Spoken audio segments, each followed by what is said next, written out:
আজকের রেসিপি কাঁচা ছোলার তরকারি। ভিজিয়ে রাখা কাঁচা ছোলা, আলু, পেঁয়াজ দিয়ে দিলাম।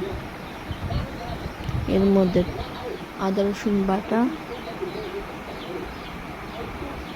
টমেটো, জিরে গুঁড়ো,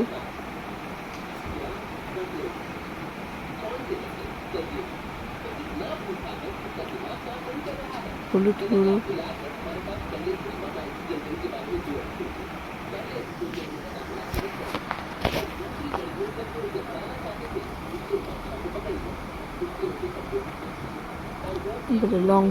লঙ্কা গুঁড়ো।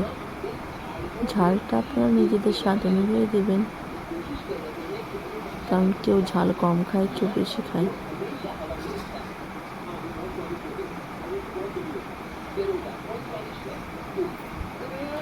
স্বাদ অনুযায়ী লবণ।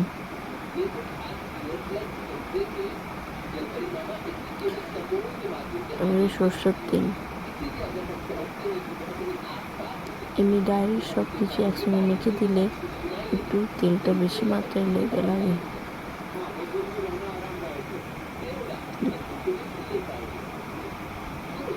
ভালো করে সব একসঙ্গে মিশিয়ে নিচ্ছি।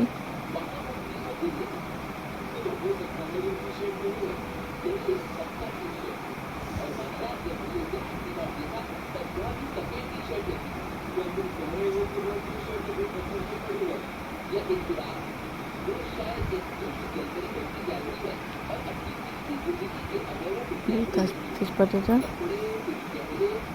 দিয়ে দেবো।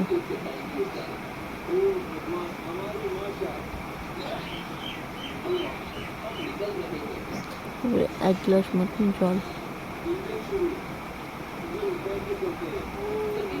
দিয়ে চুলোতে চাপিয়ে দেবো। এর মধ্যে কড়াই ঢাকা দিয়ে এটা আস্তে আস্তে হতে থাকবে। প্রায় কিছুক্ষণ পর হয়ে এলে ঢাকন সরিয়ে ভালো করে নাড়াচাড়া করে দেখে নেব টমেটোটা সিদ্ধ হয়ে এসেছে। এবারে ভালো করে ম্যাশ করে মিলিয়ে নেব সবজি। আমার তরকারিটা প্রায় হয়ে এসেছে। যদি হাতে আপনাদের কম সময় থাকে তা আপনারা এই রেসিপিটা ট্রাই করতে পারেন, খেতেও ভালো টেস্ট হয়। যদি আপনারা এটার মধ্যে যদি হাতে বাটা মশলা দিতে পারেন তাও ভালো হবে।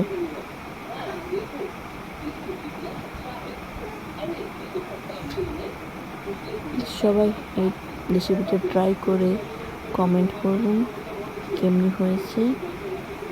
আর যদি আপনারা কিছু রেসিপি নিতে চান, দেখতে চান, আমাকে অবশ্যই জানাবেন কমেন্ট বক্সে।